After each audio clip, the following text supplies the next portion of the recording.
சென்னை மாநகர காவல்துறை என்னை கைது செய்ய வந்திருக்கு. நான் இன்னும் கதவை திறக்கல, வழக்கறிஞர்கள் வரட்டும்னு சொல்லிட்டு வெயிட் பண்ணிட்டு இருக்கேன். உடனே திறங்க அப்படின்னு சொல்லியிருக்கிறாங்க.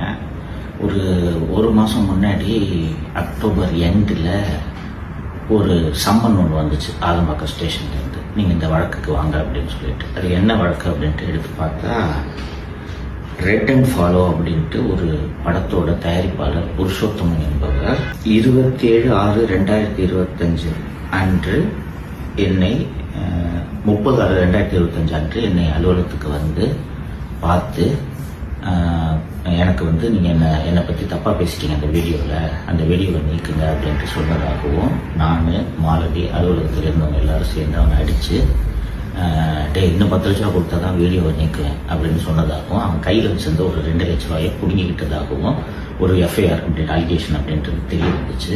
உடனே நான் அந்த சம்மனுக்கு பதில் சொல்லும் விதமாக, இது முழுக்க பொய் வழக்கு, இப்படி ஒரு சம்பவமே நடக்கலை, நீங்கள் சொல்கிற இந்த புருஷோத்தமன் யாரோ வரவே இல்லை, இதை என்னோட விளக்கமாக ஏற்றுக்குங்கன்னு சொல்லிட்டு ஒரு பதில் கடிதம் நான் அனுப்பிச்சிட்டேன்.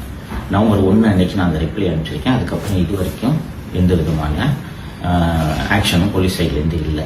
நேற்று நைட்டு சென்னை மாநகர காவல்துறை ஆணையர் திரு அருண் அவர்கள் பினாமி நிறுவனத்தின் மூலம் ஏகப்பட்ட முதலீடுகளை செய்திருக்கிறார் என்ற விவரங்களை வெளியிட்டதும் விடிகாத்தாலே இதே வழக்கில் கைது செய்யறதுக்கு வந்திருக்கிறாங்க. வழக்கறிஞர்கள் வந்த பிறகுதான் கதவை திறக்க முடியும், வெயிட் பண்ணுங்கன்னு சொல்லியிருக்கேன். உங்களுக்கான அப்டேட்.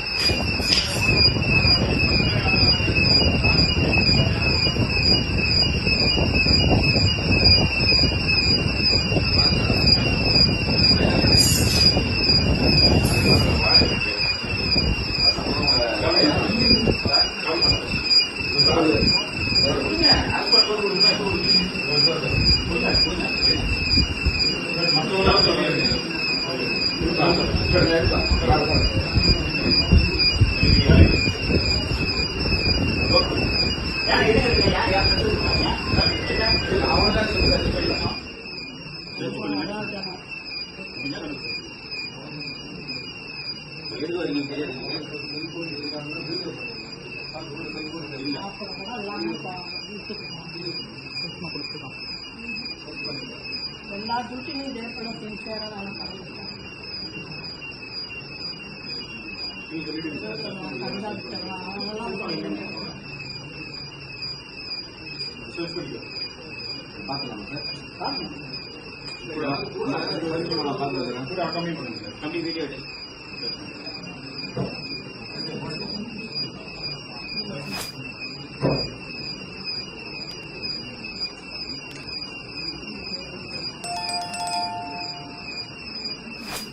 எங்க எம்ப்ளாயி நிதிஷுக்கு நேற்று ஜிபேல 94,000 ரூபாய் பணம் வந்துச்சு.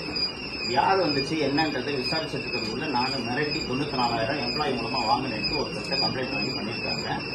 அனானிமஸா இது போல ஜிபேல அனுப்பி பண்ண முடியுன்றத அது மூலமா